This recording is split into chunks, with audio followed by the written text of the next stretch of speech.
Buscando la verdad y abogando por unidad nacional en pro de la paz y la seguridad en el Ecuador, queremos iniciar la jornada de entrevistas y debates, la opinión diversa y libre en la revista de Opinión Democracia, este lunes 6 de enero del 2025.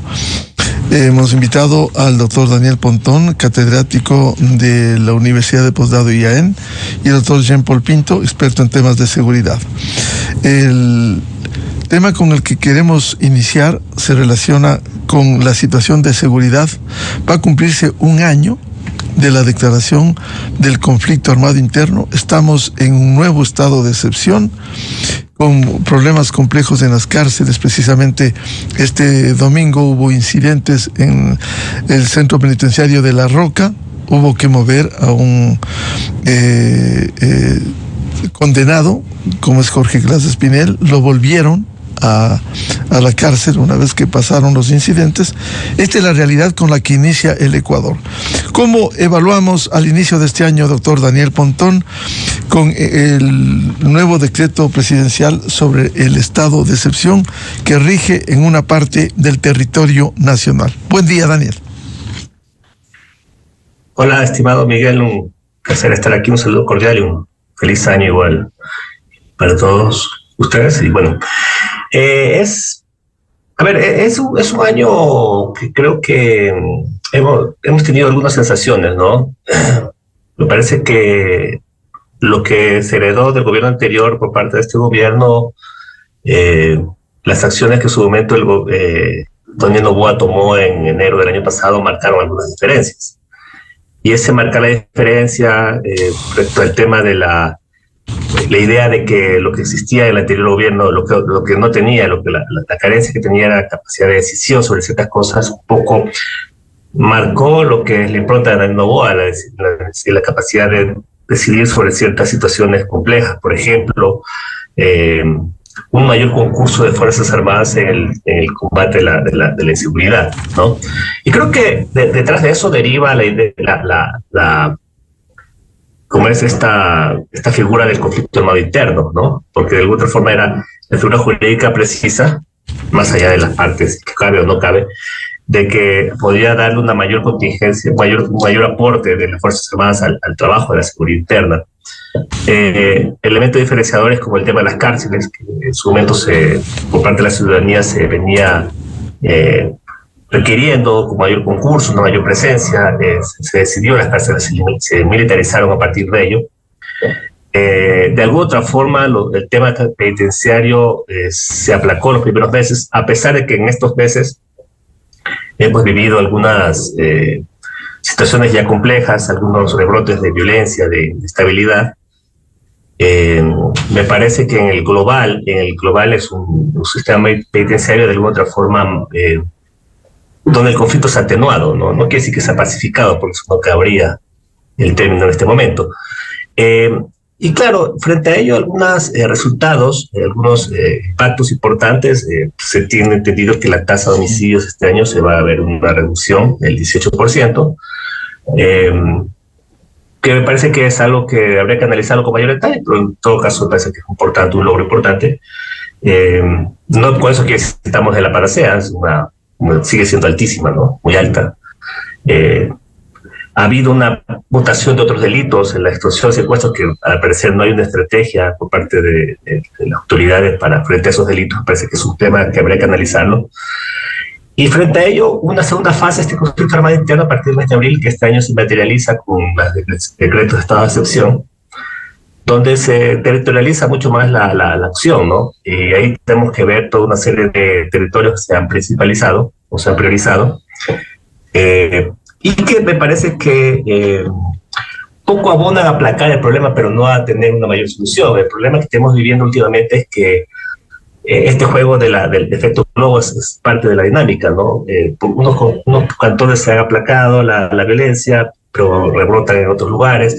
El delito siempre muta en tiempo, espacio y el tipo de delito, ¿no? Y eso estamos viendo. O sea, se trasladan otros tipos de escenarios de conflicto. Estamos viendo el problema minero, el tema de Los Enríquez, la escalada de violencia en ciertas provincias, ciertos cantones del país. Estamos hablando de que ya no en ciertas temporalidades hay estacionalidades interesantes que habrá que analizarlas. Por ejemplo, el reporte de violencia que hubo el último trimestre del año anterior, y el tipo de delito, ¿no?, que estamos viendo, otro tipo de modalidades delictivas que no tenían previstas. Y me parecería que esa es la tónica. Me parece que estamos a puertas de una situación que el gobierno requiere de esta emergencia recurrentemente, o sea, es replicar una estrategia continua que se ha venido aplicando, pero que no vemos visos todavía de una solución mucho más estructural del problema. Yo creo que se va a hacer el gran debate respecto al tema electoral, ¿no? Cómo se plantean soluciones de largo plazo en el país, que es lo que se requiere, y a eso tiene que articularse la necesidad de tener una planificación adecuada, ¿no? Y se ha hablado ya de reformas constitucionales, inclusive se está hablando de constituyentes. Habría que plantear en el marco del debate ese, de la nueva constituyente, si se plantea el caso, cuáles son los cambios que se requiere caso del país para ese tema. Ahí yo creo que el gran tema va a ser el tema de la justicia, porque lastimosamente este año hemos visto que la justicia se ha marcado bastante ausente en la problemática. El gobierno ha recurrido a la estrategia de mitigación del problema solamente con el uso de policía y fuerzas armadas, que están en el ámbito de responsabilidad del gobierno. Por eso yo decía hace tiempo atrás, que el gobierno está en esta lucha extremadamente solo, ¿no? Entonces me parece que ese va a ser el gran debate lo que va el próximo año, con recurrente estado de excepción que se van a ver, digamos, forjados por parte del gobierno, porque se necesita esta estrategia, no puede ser de otra forma, ¿no? Bienvenido a Jean-Paul Pinto, experto en temas de seguridad, académico. ¿Cómo ve usted el inicio de este año? Se va a cumplir un año este mes de enero de la declaratoria del conflicto armado interno. Más allá del saldo, ¿cómo ve las perspectivas? Estamos en un nuevo estado de excepción, condiciones complejas, difíciles, elecciones en el Ecuador de por medio, y esta inestabilidad por las acciones que ha cumplido la delincuencia. Ayer precisamente hubo este incidente en la cárcel de La Roca en Guayaquil, que no prosperó según el informe oficial. ¿Cómo enfrentar estos desafíos? ¿Cómo evaluaría usted? Buen día. Buenos días, Miguel. Un saludo en este programa. Pues saludos también a Daniel, que lo veo también conectado acá. Mira que es un poco tiempo, ¿no? Hablamos de un año y medio de gobierno. Esperar realmente resultados muy significativos es muy apresurado, ¿no? Daniel ha señalado una reducción de la baja de tasa de homicidios, pero realmente seguimos con una de las tasas más altas de Latinoamérica, ¿no? 7,000 muertes violentas no es poca cosa, ¿no? ¿Y esto como resultado de qué? Mira que cuando el gobierno asumió sus responsabilidades, lo que nos madrugamos es que realmente no había cuadros en su sector de seguridad. Se nombró a gente que no tenía experiencia en el área y eso nos pasó factura seguramente, ¿no? Y nos sigue pasando factura porque con el tema del conflicto interno armado, y evidentemente eso abrió la puerta a una serie de problemas que son los que estamos viendo actualmente, ¿no? El tema de cooptación por parte de grupos criminales. Hemos tenido militares que han sido, ¿no es cierto?, observados por acciones dentro de las cárceles, ¿no? Pasando celulares y otro tipo de objetos, y este tema de violación a derechos humanos, ¿no? Lo que pasó con los niños, digamos, lastimosamente, de acuerdo a los informes que he revisado, no es un único caso. Hay otras denuncias, hay otros casos que están en curso, que están en investigación, y siempre se lo dijo, ¿no? Desde hace 2 años que vengo haciendo un poco de opinión pública en el tema, siempre el tema de militarizar la seguridad tiene sus riesgos. No tuvimos alternativa cuando comenzó este conflicto interno armado. La única opción que nos quedaba era hacer uso de fuerzas armadas, pero ellos están preparados para otra cosa, para la guerra, para neutralizar al enemigo, no para negociar o acordar, ¿no es cierto?, un tema de entrega a las autoridades competentes. Entonces, siempre supimos que este tipo de cosas podría llegar a pasar. Lo que hay que estar claros de investigar es que haya sido un tema muy puntual y no sea una política de Estado, es decir, el Estado no tiene por qué desaparecer personas, y evidentemente Fuerzas Armadas tiene que estar por encima de eso y tiene que capacitar siempre a sus miembros para no caer en eso, ¿no? Pero todo este año y medio que hemos tenido en temas de seguridad, hemos visto, ¿no es cierto?, una serie de errores en el camino. Lastimosamente, la situación es muy compleja, difícil de manejar, va a tomar mucho tiempo salir de esto, pero eso se ha venido acompañando con problemas en el camino, ¿no es cierto?, con malas decisiones, con el tema de repetición de estado de excepción que no dan mayores resultados. Nos damos cuenta que a pesar de los estados, las matanzas siguen en varias partes del país. Nos damos cuenta que el tema de cárceles fue temporal, que fue un control temporal que tuvimos con los militares y tenemos ahora actualmente los mismos problemas que antes. Entonces, yo diría que lastimosamente el gobierno en este año y medio como que ha pagado piso, ¿no? De su falta de experiencia y conocimiento en el área, un poco como que se está enrumbando, ha logrado reducir ciertas cosas, pero falta mucho y lo que deberíamos esperar a futuro es que realmente con el nuevo gobierno, este nuevo gobierno, quien quiera que sea, debe tener cuadros en seguridad, debe tener gente con experiencia y conocimientos en el área para que desde el primer día puedan tomar políticas. Y mira que inclusive tenemos un plan nacional de seguridad integral que es responsable del Ministerio de Defensa, que no sabemos si está aprobado o no, pero es el plan que necesitamos y que podría reemplazar a este famoso plan Fénix que desconocemos si existe o no. Pero son estas políticas multidimensionales de seguridad humana. Yo hace mucho tiempo en un medio colega, como hace 2 años, cuando tenía una discusión con un colega, hablábamos del tema de los niños, ¿no? Se hicieron reformas para poder justamente castigar a los reclutadores de menores, pero yo decía, ¿no es cierto?, que no era suficiente, darles oportunidades a los chicos, a los jóvenes, era lo más importante en términos de innovación, de capital semilla, becas de estudios, y vemos actualmente qué es lo que necesitamos, no irles a matar, no desaparecerles, sino darles oportunidades a estos jóvenes que no han tenido oportunidades en su vida, que tienen la mala suerte de vivir en estas zonas violentas, peligrosas del país, y que cuya única opción que tienen es o formar parte de una banda criminal o formar parte de una banda criminal porque son obligados, sus familias son desplazadas y realmente se generan los problemas que hemos visto hace pocos días, ¿no? Entonces, yo te diría, Miguel, que lastimosamente luego de este poco tiempo, porque es muy poco tiempo, los estados son mitigados, pero también motivados por este tema de mala elección de los cuadros que tuvimos, falta de cuadros, falta de plan, falta de política pública, y esto ha hecho de que realmente apaguemos incendios constantemente y que los estados sean mitigados hasta el día de hoy, ¿no? En ese contexto, uno de los problemas que vive doctor Daniel Pontón, que vive el país, se relaciona con la situación carcelaria. Periódicamente, si bien se han reducido los hechos, los incidentes, las acciones, ayer hubo un hecho claro cuando tuvieron que evacuar nada menos que al condenado por corrupción ex vicepresidente de la República, Jorge Glass, debido a incidentes provocados, según el SNAI, por personas privadas de la libertad. Dice la información, como resultado de estas acciones, la persona privada de libertad, Jorge Glass, fue trasladada temporalmente con el objetivo de garantizar su bienestar e integridad. Mientras tanto, personal de Fuerzas Armadas realizó operativos de control. Una vez concluidos estos procedimientos y tras la evaluación correspondiente, Jorge Glass regresó al centro. Sí, hay una incertidumbre permanente en los centros penitenciarios, pese a las acciones que cumplen en exteriores, policía y Fuerzas Armadas. Perdón, lo que el gobierno ha logrado en este año es un poco, no sé cómo explicar la figura, anestesiar el problema penitenciario, ¿no? Me parece que esa es lo que ha logrado, o sea, es como darle una especie de stop de una crisis que se mantiene recurrente, ¿no? Frente a ello, la estrategia ha sido la militarización. ¿Sí? Que sabemos los costos que tiene eso. Ya Paul hablaba de los costos en derechos humanos. Y ya, ojo, que ya se venían denunciando tiempos atrás algunas violaciones de derechos humanos a los PPLs frente al accionar de los militares. La respuesta fue, bueno, ¿qué prefieren eso? O más o menos pusieron esa disyuntiva, o las matanzas que tuvimos en los años anteriores, estas masacres.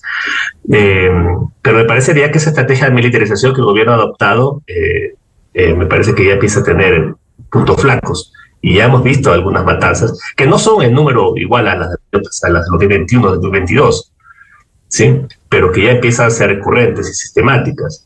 Al parecer lo que ha funcionado ahorita es que, bueno, hay una mayor capacidad de reacción para manejar ciertas crisis. Cierta inteligencia al parecer está funcionando y permite tener mayor capacidad de anticiparse o mitigar o cortar de raíz algunos conflictos que en su momento escalaban y no tenían fin. Pero yo creo que el sistema penitenciario adolece de todo ahorita, o sea, y ese es el gran problema. O sea, yo no veo que detrás de la política del gobierno actual exista un proyecto de reinstitucionalización del sistema penitenciario, porque al final eso es lo que se necesita. O sea, no podemos nosotros normalizar que las cárceles van a ser siempre un centro, un epicentro de conflicto y que las matanzas, todo lo que se oye en las cárceles exista de una manera casi hemos normalizado ese discurso, ¿no? Con la discusión de que ahorita están los militares y, bueno, a medio han controlado el asunto. Yo creo que ese no es lo deseable. Yo creo que el Ecuador es el único país del mundo que un poco en su momento se planteó la idea, así lo dijeron algunos funcionarios, de que no se podía controlar las cárceles y que no había nada que hacer. Ese mensaje circuló mucho tiempo en la idea de los gobiernos. Eso se hizo, o hace una política pública, ojo, una política pública de inacción sería en este caso. Pero me parecería que el asunto aquí es cuál sería el plan que el gobierno tiene para desmilitarizar las cárceles, y no porque yo tenga algo contra los militares, sino porque ni siquiera ellos están de acuerdo, los militares están permanentemente ahí, pero el problema es cómo hacer que este sistema penitenciario funcione, ¿no?, adecuadamente o medianamente, porque bueno, habrá que tener una discusión profunda de qué es un sistema penitenciario manejado adecuadamente, pero por lo menos que no tenga estos problemas que tiene el sistema ecuatoriano, ¿no?, sin el concurso de una acción, digamos, extraordinaria, que es la presencia de los militares, y que yo creo que al final a la institucionalidad de las Fuerzas Armadas y del sistema de seguridad le hace un daño terrible, porque lastimosamente todos sabemos los costos que eso tiene en materias económicas, en materia de derechos humanos, y también en capacidades, porque las Fuerzas Armadas lastimosamente descuidan algunas acciones que recurrentemente están encargadas, por ejemplo, el tema de fronteras, por ahorita cubrir con gran contingente de gente el tema de las cárceles. Yo creo que ese es el gran desafío, pero para eso se necesitan varios frentes, ¿no? Yo creo que el tema penitenciario no se agota solo con una solución, sino varias acciones en conjunto que suman. Una de ellas tiene que ver con, por ejemplo, el concepto de la reinstitucionalización, el tema de una arquitectura institucional adecuada. Yo no veo una reflexión del gobierno respecto a eso. Yo creo que hay que profundizar mucho en cómo se genera una adecuada institucionalidad, una ingeniería institucional adecuada para el manejo de las cárceles de este país. Y yo no quiero que quiera volver al Ministerio de Justicia, pero yo creo que es un debate que debemos llevar. Puede ponerle el nombre que usted quiera, pero necesitamos una entidad rectora distinta del sistema penitenciario, de manejar un cambio de brújula respecto a eso. Se necesita políticas de seguridad del sistema penitenciario mucho más precisas, que tengan una mayor capacidad del Estado de controlar eso, no solo de reacción frente a las crisis, sino de seguridad. Por ejemplo, el tema de la tecnología, el uso de escáner, todo lo que se requiere para que unas cárceles sean medianamente controladas. En el tema de rehabilitación social, que yo creo que es un tema que está presente, pero creo que es el último eslabón en este caso que se discute, porque las cárceles en este caso, en este país, son centros de proliferación del crimen organizado, más que centros de rehabilitación social, pero es un fin al cual el sistema debe llegar, debe plantearse políticas adecuadas frente a eso. En la política criminal de este país, que yo creo que debe ser revisada, ¿no? Por ejemplo, ahorita se planteó el tema de menores de edad. Es un debate interesante, ¿eh? Ojo. El tema de los menores de edad, el tema de cómo adecuar una legislación que nos permita enfrentar el fenómeno que estamos viviendo ahorita, que es el tema del famoso reclutamiento, ¿no? Cómo con un sistema de justicia adecuado se puede enfrentar. El problema es que tenemos dos puntos polarizados, ¿no? Por un lado, los que quieren endurecer las penas a diestra y siniestra, y por otro lado están diciendo la gente que dice no se necesita, pero frente a eso tenemos un sistema que, si usted se pone a ver las cifras estadísticas que maneja el sistema de justicia juvenil, en este caso, no responde bajo ningún punto de vista a la realidad que tiene el país, ¿no? Por ejemplo, la cantidad de casos que están, chicos que están internados por delitos, lo que proliferan son delitos de actividad por delitos sexuales. No se corresponde al problema de gente, de chicos, niños, adolescentes que están efectivamente asesinando y descuartizando gente. No, usted no puede hacer nada en esa lógica del sistema, porque la realidad del Ecuador ha cambiado. Entonces, hay muchas tareas que hacer en el ámbito de la penitenciario, y me parece que esa es una de las grandes desafíos que tiene el gobierno: cómo reinstitucionalizar el sistema y desmilitarizarlo, ¿no? De largo plazo, porque al parecer no tiene fecha de expiración esta política, que ya se está empezando a agotar y los costos cada vez son mayores, ¿no? Jean-Paul Pinto, este tema de las cárceles, ¿cómo enfrentar cuando no hay certezas de los controles plenos las 24 horas del día, como ocurrirá este domingo con un incidente que volvió a la normalidad luego de acciones que tomaran las Fuerzas Armadas?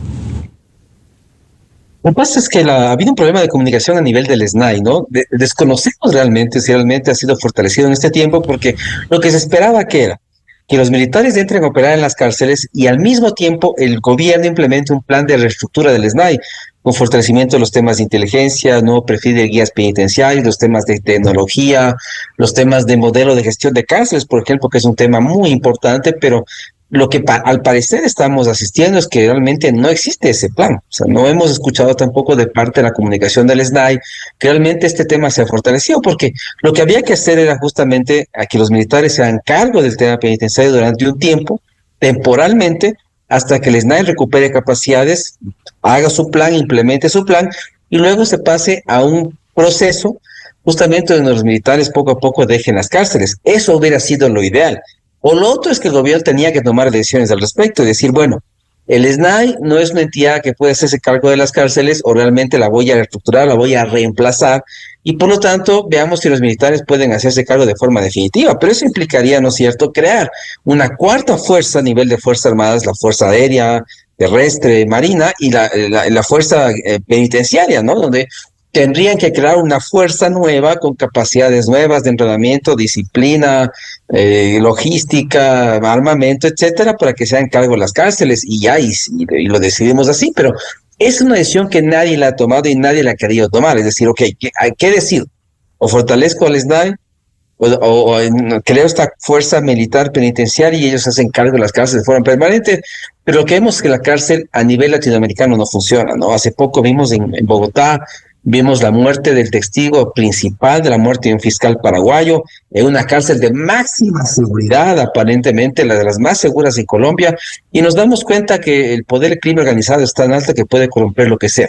Entonces, no importa cuánta tecnología metamos, no importa que hagamos estas megacárceles en diferentes partes del país, lo que hacemos es únicamente abrir nuevos centros de operación de la criminalidad. Entonces, mientras no tengamos claro los temas, por ejemplo, de inteligencia, de contrainteligencia en las cárceles, si hay que tener un perfil adecuado de los guías penitenciarios, etcétera, esto no va a mejorar y no va a cambiar, porque tampoco nos hemos planteado el tema de la gestión de cárceles, que yo digo, el sector privado también podría contribuir con cosas en términos de reinserción, rehabilitación, modelo de gestión de cárceles, pero tampoco creamos estas pasarelas donde los públicos y privados justamente trabajan en conjunto en estos nuevos sistemas carcelarios. La cárcel per se no funciona, la cárcel per se es un centro de criminalidad, ¿no es cierto? No hay, digamos, un plan de fortalecimiento del SNAI. Los militares están siendo cooptados por la criminalidad en el tema de cárceles también. Entonces, lo que asistimos es únicamente una cosa que ya hemos vivido, que vamos a volver a vivir, que estamos ya comenzando a ver que hay nuevas matanzas y que en el futuro se van a multiplicar porque los problemas van a regresar. Y frente a eso, el Estado no ha sido capaz de dar una respuesta clara y definitiva de si fortalece el SNAI y los militares se quedan, cambiamos los modelos de gestión de cárceles, entra el sector privado, ¿no es cierto?, con alianza con los públicos. Esas son las preguntas claves, pero mientras tanto, como no hay respuesta a eso, los problemas siguen repitiéndose y seguramente en el futuro van a crecer y van a ser peores de los que teníamos en el año 2021-2022, como decía Daniel. Doctor Daniel Pontón, ¿cuáles son los desafíos que tiene el gobierno y el país para enfrentar los temas de seguridad, tema carcelario, en condiciones complejas, difíciles? No olvidemos que estamos inmersos en un proceso electoral a definirse en las urnas el próximo mes de febrero. A ver, yo creo que independientemente del tema electoral, que es un tema en materia de trabajo con presupuestos prorrogados, etcétera, etcétera. Eso algo. Sí, creo que el gran tema aquí, la idea al Ecuador sobre todo, es que la seguridad es una prioridad, ¿no? Es una prioridad fundamental. Cambiar un estado de situación actual que hemos vivido y que necesita acciones mucho más profundas y que implican esfuerzos, capacidades. Ya Paul hablaba de gente formada en el tema. Bueno, tecnología se necesita y muchos recursos y mucha cooperación. ¿Sí? Yo creo que ese es el punto fundamental. A ver, yo me parecería que el instrumento un poco amalgama todo ese tipo de narrativas, un poco es el plan. Yo creo que lo que se necesita aquí el Ecuador es una planificación de largo plazo en materia de seguridad. O sea, no podemos, hemos enfrentado, si usted se puede ver, estos últimos 4 años de seguridad sin plan. O sea, el último plan que tuvimos en materia de seguridad integral fue el aprobado por Osvaldo Jarrín en el año 2019. Actualmente hay un plan que nadie sabe si está aprobado, pero bueno, yo lo he visto en el documento, pero nadie sabe si eso es oficial, si es el plan que el gobierno se va a sumar, etcétera. Entendería que el gobierno también está viendo ver qué pasa en el tema de la elección, pero el Ecuador necesita una planificación de largo plazo y eso implica acciones que en su momento nos diferencien de lo que es un estado pasado. Yo creo que el Ecuador, y después he hecho alguna investigación sobre el tema de reclutamiento de este país, créame que estoy muy preocupado por la situación que estamos viviendo en este país respecto al tema de niñas y adolescentes. El Ecuador no va a volver a ser el mismo país de antes. Eso es una cosa que yo me llevé a esa sensación. O sea, la crisis de inseguridad que estamos viviendo está marcando mucho la sociedad ecuatoriana. Y eso me parece que hay que tomarlo en cuenta. Aquellos que creen que esto se puede volver a hacer como fue hace 10 años atrás, hay que plantearse un nuevo escenario de política de seguridad porque la situación es muy compleja. Se necesitan muchos esfuerzos conjuntos, coordinados entre varias instituciones.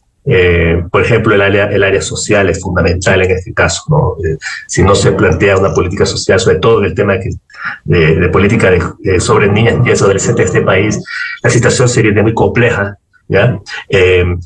Y frente a eso eso es lo que debe plantear, pero yo creo que hay que plantear un escenario bastante realista respecto a las posibilidades de conversión. Yo creo que el próximo año, lastimosamente, y lo digo así, vamos a vivir un poco más de lo mismo, porque el momento electoral es complejo,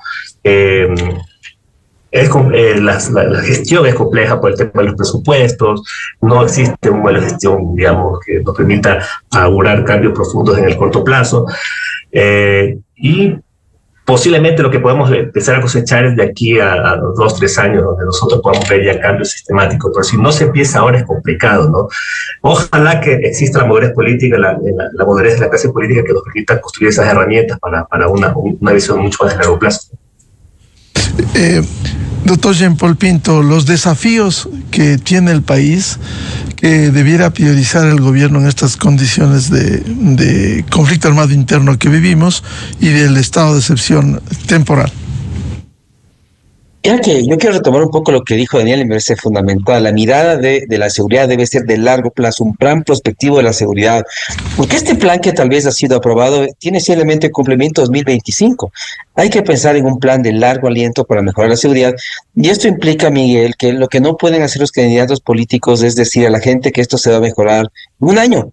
Y en 2 años vamos a hacer la isla de paz. Esto va a demorar mucho tiempo. México lleva 24 años de guerra contra el narcotráfico sin resultados muy positivos. Mira que actualmente la política norteamericana que ha dado un giro, ha nombrado un embajador militar en México, y además ahora México es su enemigo, ya no es su aliado estratégico en el tema del crimen organizado. Inclusive han dicho que van a hacer operaciones militares ahí. Entonces, tenemos que cambiar la mirada en la seguridad. Me parece que este tema del plan de largo plazo es fundamental. Hay que replantear el tema del conflicto interno armado. ¿Debe seguir? ¿No debe seguir?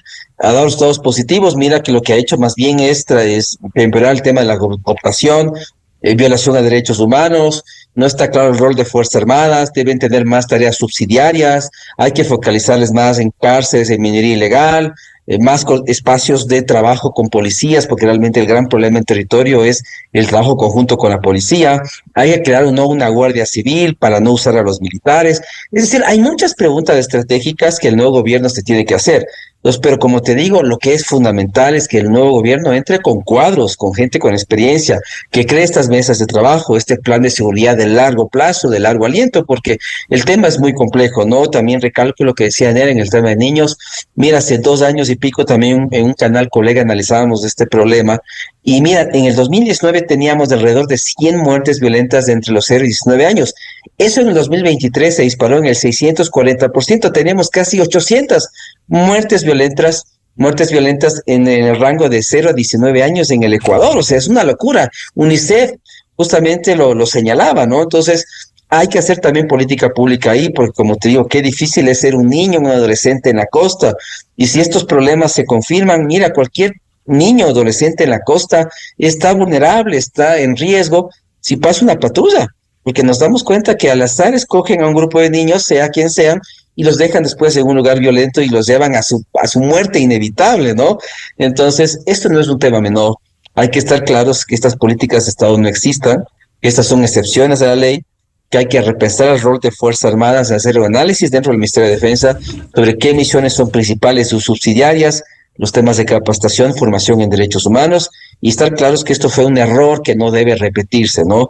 Políticas de largo plazo, como se ha señalado, porque realmente el estado de excepción no funciona, el conflicto interno armado fue necesario en su momento, pero tal vez ya no lo es, y esto habría que eliminarlo inclusive por razones de inversión, de turismo. Nadie quiere venir a un país que hacer turismo donde hay un conflicto interno armado, nadie quiere invertir en un país con conflicto interno armado.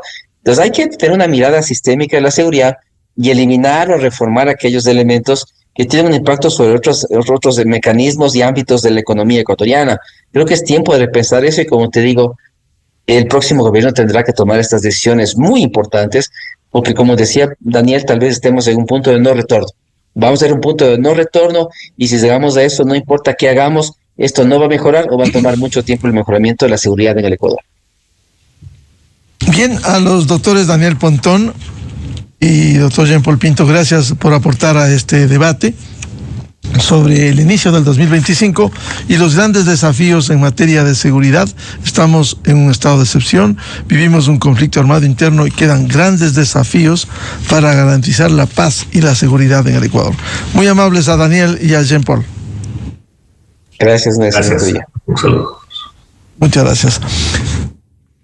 7:17 en el territorio continental ecuatoriano. Vamos a una pausa y ya volvemos para analizar el inicio de la campaña electoral este domingo 5 de enero. Invitados el doctor Ramiro Rivera, analista político y columnista, y el doctor Juan Manuel Fuertes, ex viceministro de gobierno, ex asambleísta. Desde 1984 con Gonzalo Rosero, la revista de opinión democrática.